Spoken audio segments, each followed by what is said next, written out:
Thank you for listening to Local SEO today. Subscribe and share this episode. Joining me today is Adam Steele. He founded an SEO company, Loganics, in 2010. They provide SEO services to agencies, businesses, and consultants. Thanks for being on our show today, Adam. Hey, thanks for having me, John. It's nice to chat with you again. It's awesome to hear from a fellow Canadian. I know you're out west, and I know it's not as bad as it sounds right now, but it is starting to lock down, I hear. Is it as bad as the Toronto area? I don't follow the Toronto area too carefully, so I can't tell you for sure. However, we did over the weekend have our largest, I guess, day or weekend of cases and deaths for that matter. So, yeah, it's not getting better. Yeah, and at least we're here in Canada, we kind of listen, right, to the senior advisors, the health ministers, as opposed to down south. So at least being fortunate to be in Canada, I feel a little bit better. Yeah, I mean, this is a conversation on its own, of course, but it's yes. If you had said that a month ago, I would have said yes. You're totally right. People are totally in step, in tune. They listen to the CBC and et cetera, and they're taking the advice. And now I don't agree with that. And it's among my own friends. It kind of blows my mind a little bit. And of course, it's important to be empathetic and see their viewpoint and also understand the landscape that we're living in with all the different kinds of information. And I mean, I remember hearing from somebody who is a reporter and has been one all their life, and they don't know, what to make of what. And this is their job. So you have to empathize with people who don't know what to believe. I mean, I don't know for sure. So I'm just being careful. I've got a newborn. Things are shaky at best as it is. So I'm just going to be careful no matter what.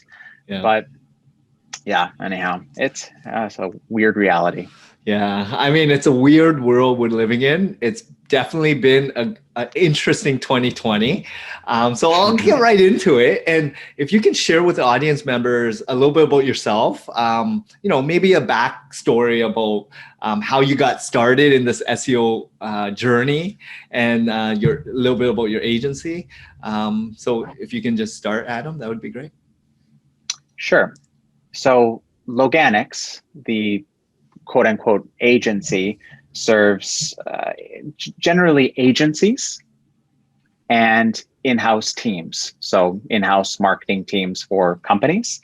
And we provide a SEO fulfillment solution. So that might be link building, it might be citation building, and it could also be individual sort of piecemeal components of an audit, for example. So you may not need or want to do the keyword research that is a part of your of every setup for a new client. So you would perhaps ship that off to us, or a gap analysis, or a content audit, or a content strategy, and all these little pieces. That's sort of the role that we fill. This started in 2010, as you mentioned. And back then, I had just left an affiliate marketing agency here out west in Canada. And I had been exposed to a number of different traffic channels like email marketing and social media. Or I can't remember if I think we were doing some light Facebook ads back then, if I remember correctly. And SEO, of course. And it was SEO that blew my mind because it was just hard to fathom that one could influence the search results, something that I had no understanding of how Google did Google, like how those results came to be. And so once I'd got a look into that and was seeing how affiliates were doing this to create incomes for themselves, many of them as young as I believe I was in my very early 30s at the time, my early 20s at the time. it was incredibly attractive to me, of course, as anybody that age, just seeing kids essentially make that kind of money, us as an affiliate agency, sending them 5-figure checks for a month's work is a bit mind blowing. So I left them thinking that I could do this by myself, and not necessarily the affiliate route, but I thought if I could just take these affiliate tactics, what I understood to be affiliate tactics at the time, and apply them for small, medium-sized business, perhaps there might be a business there. And it didn't quite go as I imagined. I ended up working or spending time on or in forums like Wikidfire and Warrior Forum and all those types of forums. And there was a lot to learn in there, and there was a community in there, and there was a buy, sell, trade section. And it is in that buy, sell, trade section that I, as a citation builder and seller of citations, submissions to local business directories, was born. And that was our first little service. We had seen a couple other brands. Now they're brands. They've been around for a while as well, spring up from those or get their start in those buy, sell, trade threads. And so we, kind of looked to them and said, okay, well, and I say we, it wasn't we, but I saw what they were doing, and I essentially just more or less copied it. They were doing links. I thought, okay, well, I'll just take, they've got this nice little logo, they've got this good copy, and I just sort of mimicked what they were doing, applied it to citation building, and there we go. And that was enough to continue. It was enough to not go into default on my credit cards, and it was enough to pay my rent, eat food, and get by until I was able to get actual sort of retainer style clients. But surprisingly, it actually did quite well. And citations for quite a while, selling to agencies, affiliates, and various other types of folks, was my bread and butter for at least a couple years. And it was only probably 2012, 2013 before the retainers became my bread and butter. And then it became a little bit more balanced and a little bit more steady, I suppose. And not too long thereafter, we rebranded as Loganic. So we weren't Loganics from the start. We were something called Creature Local, if you can believe it. Really nice. Strange name, but we rebranded as Loganics and set up our own website and started to move away from the forums, went sort of legit, as they might say. I got in, became a part of other communities. I was really fortunate to have Matt Hunt, who's of your area, reach out to me and include me in some groups with like Mike Blumenthal and Darren Shaw and Mary Bowling, and just very awesome people that at the time I didn't feel comfortable reaching out to, just because I kind of thought I was this black hat guy from the forums and they were these white knights, and they just didn't want to have anything to do with me. But that wasn't the case. They were very curious about what it is that we did in the forums and my style of SEO, if you will. And that was a big stepping stone that sort of brought me into the sort of more mainstream SEO space and provided a foundation to grow on. That's awesome. And then we got into link building, and link building has been big ever since we begun it. I mean, it's been big for a long time, but it was big for us once we got started. And it was really only recently that we moved into sort of SEO a la carte products like keyword research, keyword gaps, and content strategies, and all that kind of stuff. And so now we're hoping that there is a segment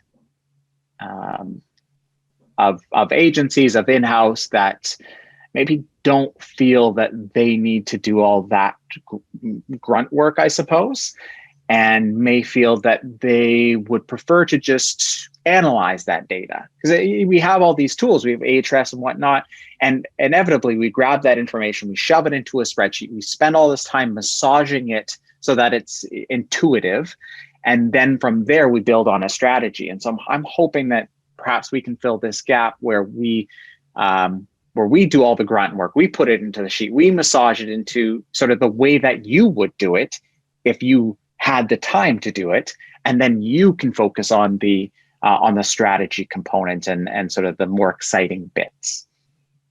And so that kind of brings us to today, more or less. That's awesome, Adam. I just wanted to ask you, did you actually do this online, like your studies even before starting your first job? Did you study like technology or IT coding? What did you go to school for? Accounting, but it wasn't a good fit. So I went to school for finance, and I hated my co-op gigs in reconciling numbers, right? And my first job was in sales, and I actually worked in performance online affiliate marketing.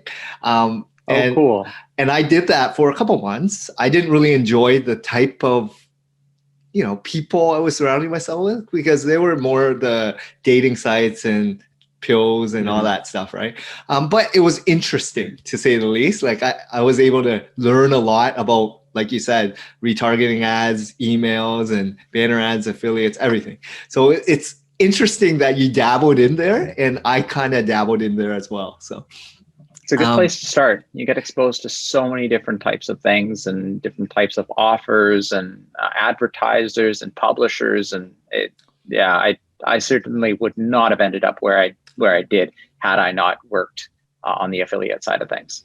And just learning what's out there and what's potentially available, right? Like a lot of people don't even know what an affiliate is, let alone how do you monetize your site with traffic to then generate some income, right? People don't understand that whole world.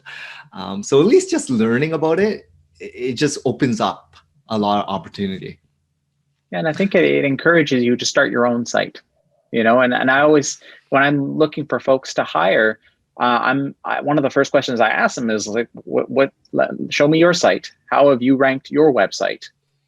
And oftentimes our most successful folk come to us with having, created their own offers, or at least written their own blog content and have promoted or distributed that content, via different channels, be it Medium or, growth hackers or what have you.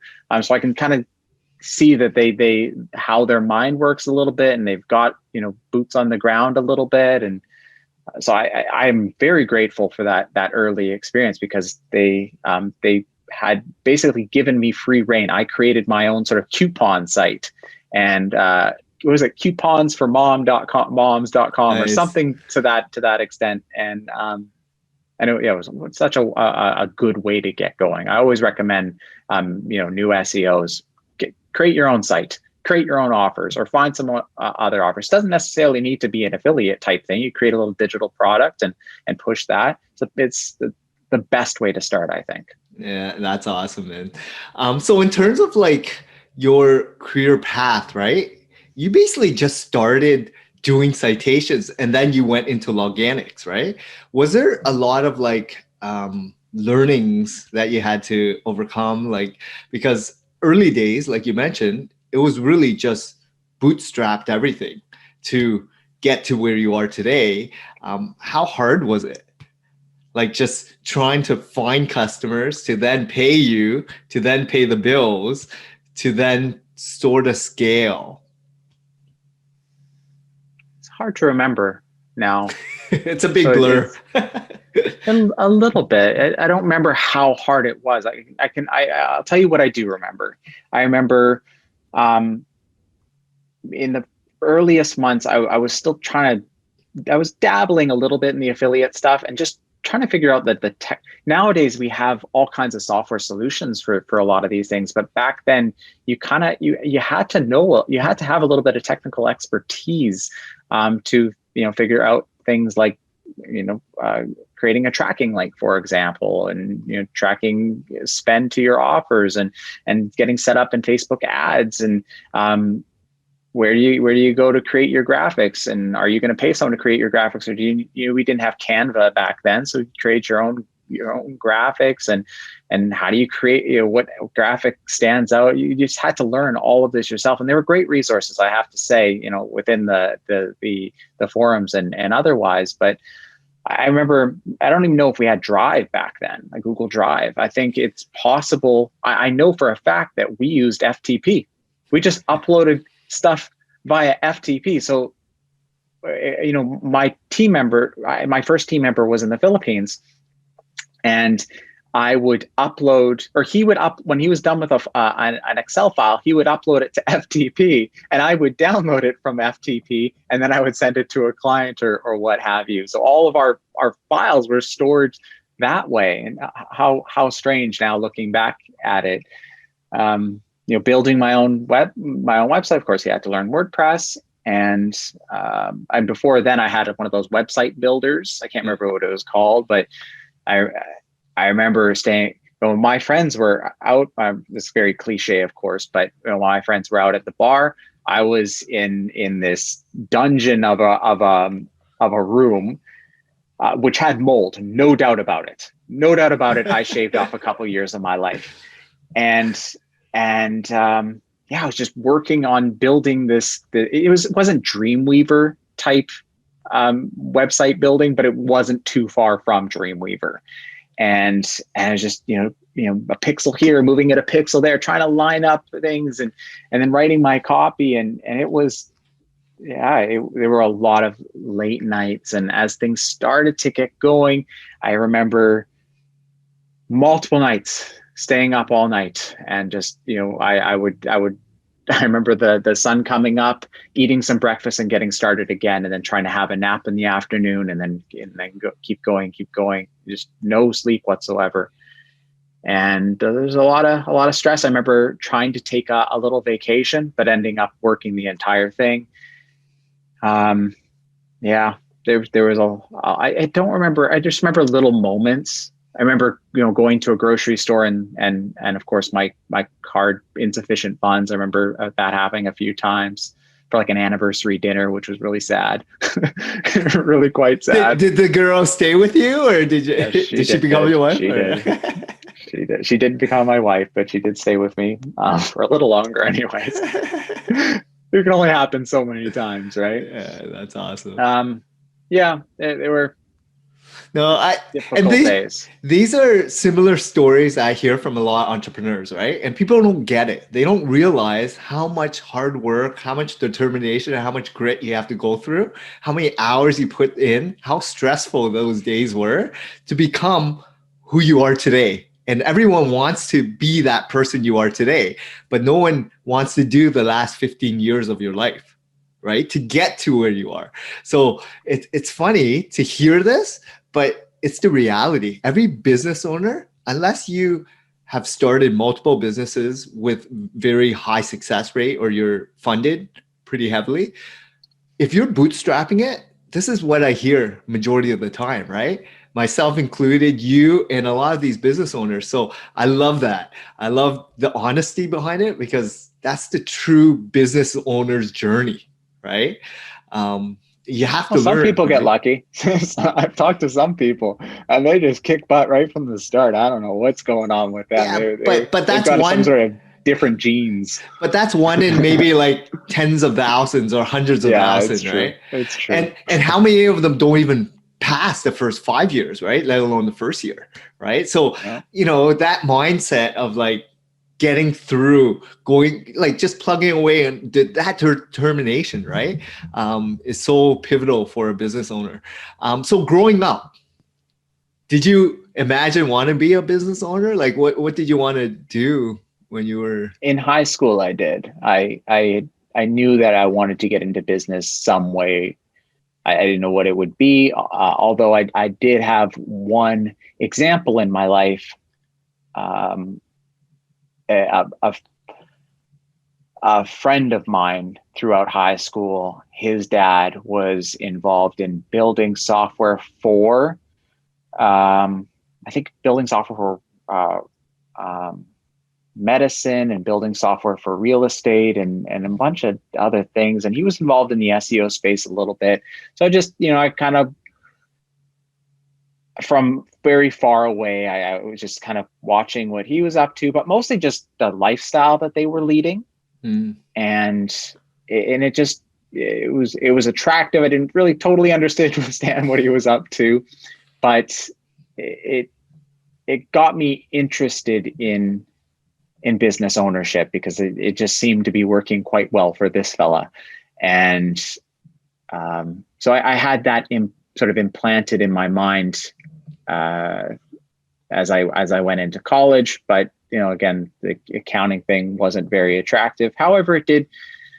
Like you have these co-ops and you work these different gigs and you kind of see what you like and what you don't like. Sometimes more that you don't like, and eventually that leads you into something you do like. So, I had a good job with the government. I had a good job with a top 3 accounting firm, and it was these, even though I wasn't very good at either of those jobs, it pushed me to try something new eventually. So, yeah, and it was instructive. In accounting, you get to see a bunch of different businesses, and even though you're not involved in them, you get to see their books, and you learn a little bit from the business owners and see what their day-to-day looks like. So I'm sure all of that contributes.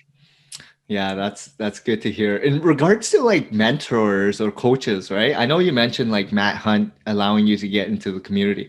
Were there others, or was he the guy that really pushed you along to where you are today, kind of thing? I've had lots of examples, but they were from sort of a distance. So it was never sort of a mentor-mentee relationship. Yeah. It was more just, I was just keeping an eye on them and seeing what they were doing. And, but I have a bit of regret not having found sort of a mentor early on.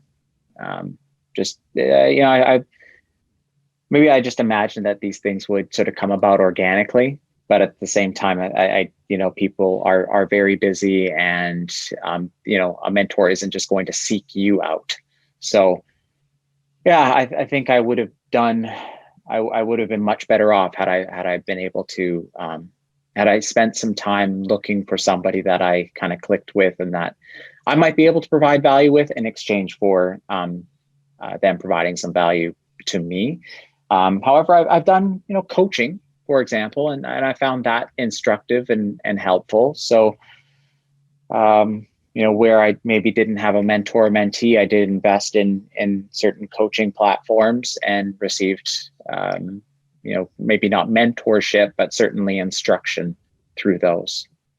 Oh, that's great. Regarding like currently, are you actively using people as well, or is it more communities that you're part of that you exchange knowledge? More communities than anything. Yeah, to be quite honest. Yeah. Yeah. I think we're at a different stage in our business journey as well. Like maybe early days, it would have sped up a little bit in terms of like less mistakes or, more fast track things. And now it's okay to make mistakes. Just try not to make big mistakes. I will lose a lot of money and time, right? But it's a part of journey, right? Of a business, right? So just enjoy the process. Challenges. What can you think of, or can you think of some of the major mistakes and challenges that you had to overcome last couple of years during this entire journey of yours? One that immediately came to mind was not hiring a bookkeeper or some sort of accountant of some sort right out of the gate. Like I should have done that much sooner. And you don't prioritize your bookkeeping. You don't prioritize your quarterly installments to the CRA, and eventually that will catch up with you. And it certainly caught up with me. And I I got lucky. They were kind to me, if there's such a thing. They were quite kind to me. But it was tough for a number of months to essentially be beholden to the CRA. And it's not like I was trying to evade or anything. I just never got around to it, and I just never realized. I don't know. I just was an idiot and just didn't think there'd be any consequences, or if there were consequences, it wouldn't be so bad, or what have you. And so that was something that I will not soon forget, I'm sure.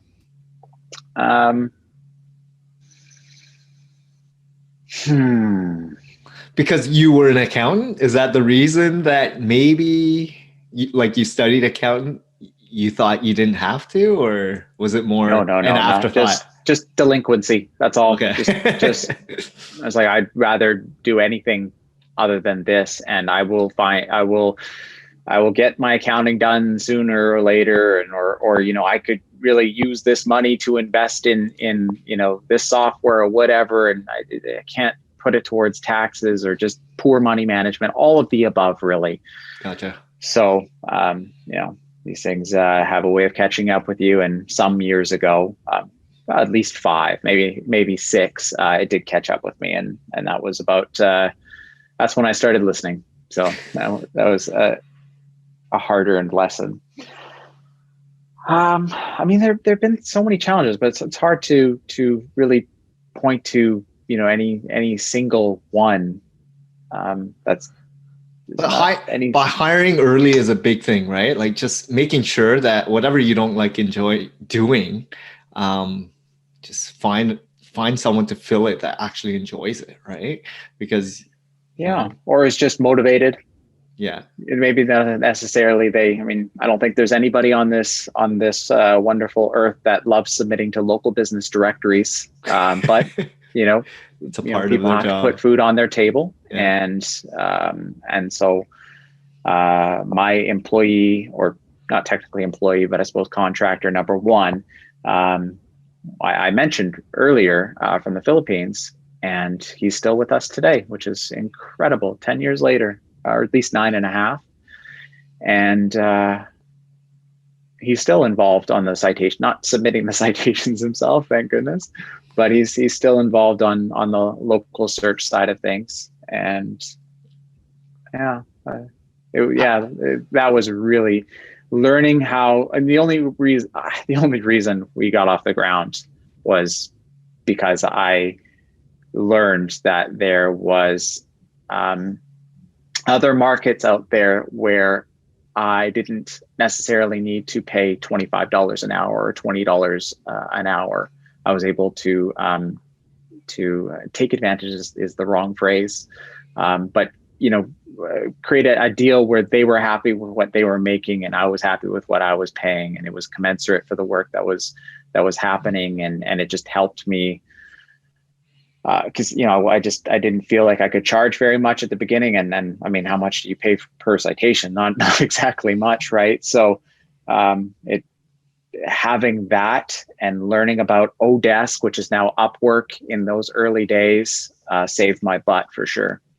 But that's what business and entrepreneurship is all about, right? Like finding and bridging the gap, finding opportunities. And if you look at how the supply chain works, everyone makes a little bit, no matter if it's product or service. You find, and this is globalization, right? It's all about finding people that is willing to do the work and find opportunities that you can actually make a margin, right? And that's where businesses arise. And you found an opportunity and you capitalize on it. There's a lot of people that do that, and there's a lot of people that don't take the risks. They don't understand how it works. They don't understand how to run a business, right? So at least you're open about that as well. So I love that. Very similar to myself. I started my company on Upwork. I Nice. hired as well in Philippines, and most of my staff are still there. So it's a part of the journey, right? And it's great because they're so dedicated and hardworking people and committed. And I visit them. Loyal. Very loyal. A word that comes to mind. Yeah. incredibly loyal, loyal. but they're like true. They're honest people. They're good Mm, people, good-hearted people, and that's who you want to surround yourself with, right? And it's a representation of who you are as well, right? So yeah. it's great to hear. What about some of the advice? Because as you know, you've been in business for a little bit longer than the average business owner who's kind of just starting off. So what words of wisdom or what advice would you give them who are maybe just starting or been doing it for a couple of years? Hire an accountant as soon as possible, and just make sure that stuff's just on automation. Yeah. That your installments are paid on automation. That money is automatically taken and put towards taxes, and it's just out of sight, out of mind. That would be my first recommendation. You don't need that kind of headache. The other thing is again, sort of related to money, is just making sure that at the end of the day, you've got money left over for yourself. I think there's a lot of entrepreneurs that work very, very, very, very hard. And then at the end of the day, they look at their bank account or what have you. And not that money is everything, but they should have something, be it money or investments or what have you, for their troubles, because it's hard. And you don't want to work for 20 years and then look back and not have anything. And it took me quite some time to really only recently to kind of figure that out and start to plan for that future. Fortunately, I started quite early, so there wasn't quite such a concern in my 20s about the future. And if you're in Canada, RRSPs and things like that, and investments and all that stuff. But now in my 30s and with a brand new child, these are very top of mind. So yeah. I think stuff like that, be it you doing it yourself. In my case, I found a friend who's a financial advisor, and he was able to sort of do a cash flow for me and figure out, okay, well, if you want to get here, then this is how much money should go here, this is how much money should go there, and so on. And so I know that I need to pay myself X. There's another thing is pay yourself. Don't just pay yourself just what you need to get by. And that's for at least 8 years. That's what I did. I just paid myself what I needed. And sometimes that can be, there's no control there. It can go up, it can go down, and that's not necessarily all that good. But if you pay yourself exactly how much you need, and then you only spend what you need, and then that what's left over you put somewhere else, I would be in a much better position today if I did that.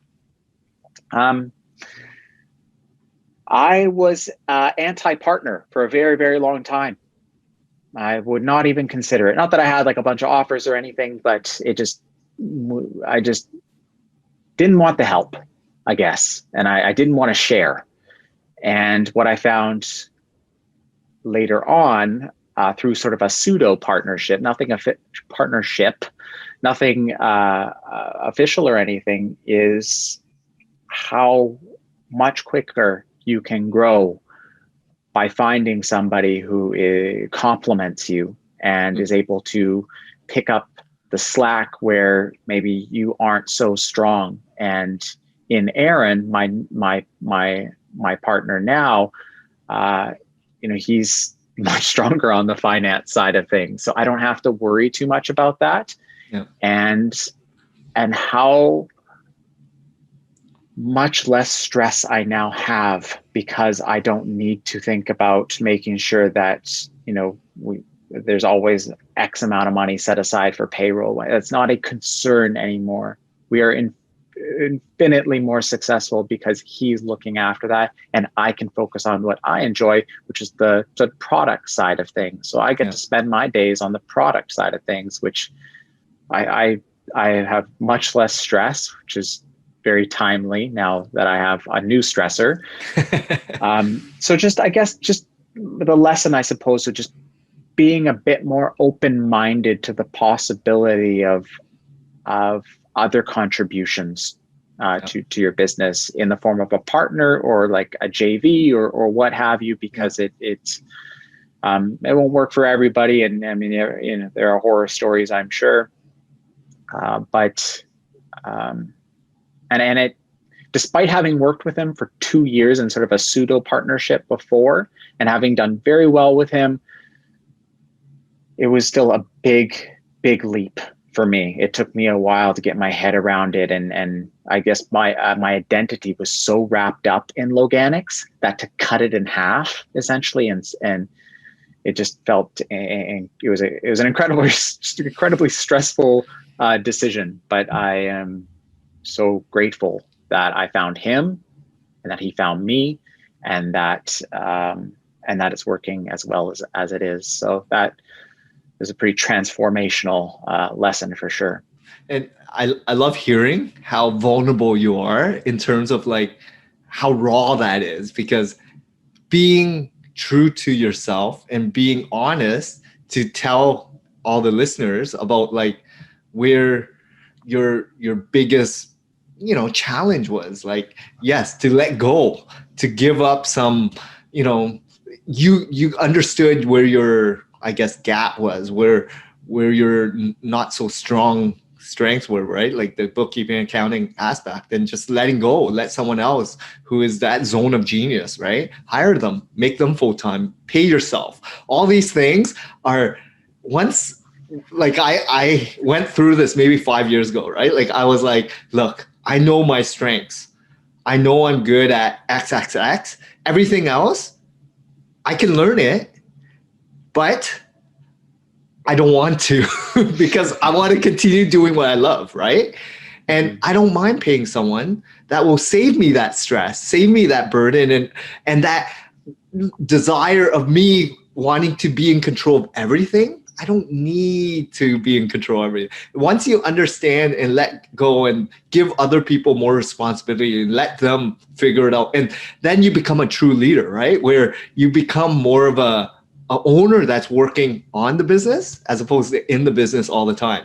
And there's a big mindset shift there, because your brand, your identity has always been, this is my baby. I spent 8 years, 5 years working on it. But then you basically realize like you can't do everything the best of ability, from operations, production, HR, sales, marketing, accounting, everything, right? Once you let go, it's like, then you can focus on the bigger picture, on potentially scaling or truly understanding like why are you doing this ultimately? Like, now that you have a family, now it's more about like positioning yourself so that you have a better lifestyle, because you don't want to be in the business 14, 16-hour days when you have a son or daughter that wants to play with you, right?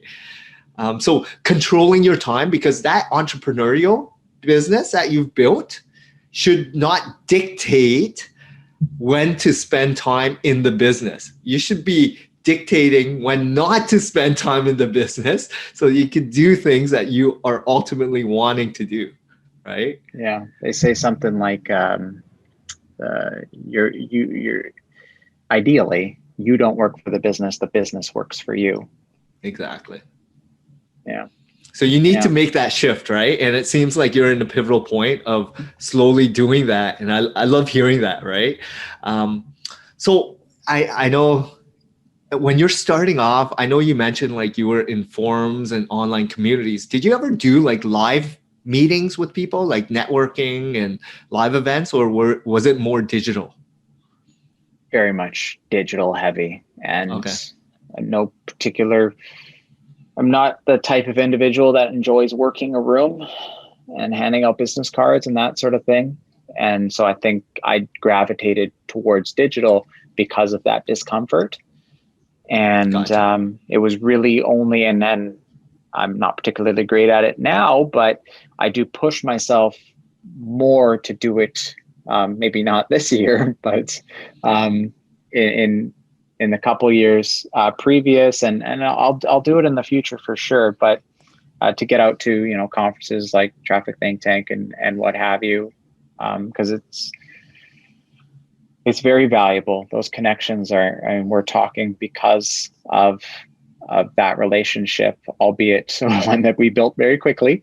But we might not otherwise be chatting because I may not have pushed myself to get out there and do that. So I think you never know what you could find just by showing up. Even if the meetup or what have you isn't like going to necessarily have your clients at it, then maybe there's somebody that's going to be there that knows your ideal client. You don't know that yet, but you haven't met them yet. And so I'm certainly no example for doing those sorts of things, but in the moments that I have, it's been very valuable to me. So I just try and remember that when I'm debating whether I should go to this or that. And I totally get where you're coming from, because I lived that online world for many years, and I used to live on Kijiji selling a lot of old stuff. Nice. For margin. I was those guys. I was a hustler. And for me, I ran the online, affiliate world. I did so many things that people don't really know my side of the story, but I was always out there trying to figure it out, right? Like, I was always curious. I was like, how did these ultra successful people do it, right? I'm going out there meeting people, and yes, I could have went to 100 networking events, and everyone was selling me MLM all the time, right? Because I was out there, I was like social and everything, but it wasn't for me, right? Like, I knew when I could then eventually read people to know if they're in it for the right reasons or not. And that's a skill that I've learned over many, many years of meeting thousands of business owners, right? And unless you actually train and actually do it for a lot of times and it becomes more of a habit, it's hard. And you have to get outside of your comfort zone. And just to give you, words of encouragement, Adam, is going out to events. Not only, like, I go to local U sometimes, I go to some of these SEO events, I join some communities. It's all about just showing up and being engaged and active. Because what's the point showing up and not even being engaged? You're just like a spectator that didn't even join if you're not going to be active, right? So if you're going to do it, go with a purpose of actually wanting to provide value, of actually engaging with others. Because if you don't, then you're just like anyone else on the outside, right? So for me, it's all about, everything. Yeah, go ahead. One good little tip that I picked up along the way, and I did try, was a lot of these events, you can get some sense of who's going, be it by following the hashtag early on, yes, or with some like Meetup, I think, for example, you can see sort of the folks that are planning on attending, or joining. Sometimes these things come of a Slack group that exists, like Traffic Think Tank, for example. And so what I did, I made an effort of trying to socialize with these folks before the event happened, yes, so that there was sort of a foundation already built, and I could look for faces and be like, oh, remember that conversation we had? So it's not just a blank slate. Yes. I found that as sort of the ultimate sort of conversation starter. Yes, especially if you're like, I'm very much of a extrovert. I go out and meet anyone. I get that sense. and it's okay, right? Because for me, it's not like I want to, I just want to get to know people and be nice to everyone, right? Like, there's nothing more than building strong relationships, and you never know when you're going to cross paths or whatnot. So for me, that's the whole point about like being social. Go out there, do something that you're passionate doing, right? If you're out there to help others, people will know, versus if you're out there selling. Everyone hates salespeople, right? But if you're out there just being good or being curious and wanting to give, then they'll know, right? People will either like it or not, right? And they'll let you know. They'll add you or block you, right? Online. You'll know very quickly. So I don't know. It's fun, right? This whole journey of like reading people, sales, networking. So now that you're a father, right? Has things changed in terms of your business, your focus, how you really like time manage your day? Yeah, and folks said it would, and I believed them. I just didn't know to what extent. And what I had heard is um, that I would become more effective, more productive, a better time manager, and that is 100%. I've never been more consistent at more things in my entire life, and it's because there's an enforced sort of structure around a baby and his sleep times and all of this, his feeding times, and I'm a very my wife and I both work from home, so we're as involved as we can be, and her and I have shifts, baby shifts, and I cover this time, and then she takes her shift, and then I take. So, like for example, my night doesn't end till about 2:30 a.m. She'll take over at 2:30 a.m. and and then I'll wake up at around 9:30, and then I'll start, and then she does some work, and so there's just this baked in structure to every single day, and what that has encouraged, I suppose, I don't want to say forced, but encouraged, is routines. And what I've found is, so you look for little sort of hacks to save a little bit of time, and then that's nothing revolutionary. But for example, during my shift at night, I will make sure that my breakfast is entirely prepared in a container, that my water is already poured, that my coffee is ready in the machine, that basically when I wake up, if I have to go straight into, if suppose he's awake, and sometimes he is, and sometimes he could be awake in 30 minutes, that I'm ready to go, and that I have food ready for me, and all that kind of stuff, so that I don't bring any sort of negative energy into that shift. And then on top of that, I said, okay, well, what if I wanted to start taking vitamins again? So then I stacked what I think they call habit stacking. So I stacked that habit on top of it. And lately I was thinking, I'd really like to be able to do 100 push-ups in one go. And so I said, okay, well, what's the max I could do now? And so in the morning I got out of bed and I started doing that. Same thing with cold showers. And I just keep stacking these little things on top, and it's this structure that has sort of afforded me or pushed me into this sort of more disciplined world, and it's wonderful. And the work still gets done. I still get as many hours as I need. And like when you're having to get a paper out the door, if you were assigned that paper like months ago, that doesn't actually help you all that much. But if you were assigned it 3 days ago, you're going to bust your butt to get that done. And I find the same thing is true. I can't mess around anymore. Yeah. I have X amount of hours to get what I need to be done, and I have to do it because I don't have any other choice. And there's no excuses. No one else is going to take care of your son. It's you and your wife, and it's your duty, right? And if you let things don't drop, someone's going to, break, right? And therefore you need to. And that's the same thing with your business, right? So the mindset, the discipline, it only occurs when you're a business owner and you're a father, right? And it's hard to explain it to someone before they're a father, right? Oh yeah. And running a business was fine, but running a business with a small child during a pandemic when he's at home, it's a little bit more challenging. So, people can actually understand you a little bit more when you become a parent living through the same experiences that you're going through.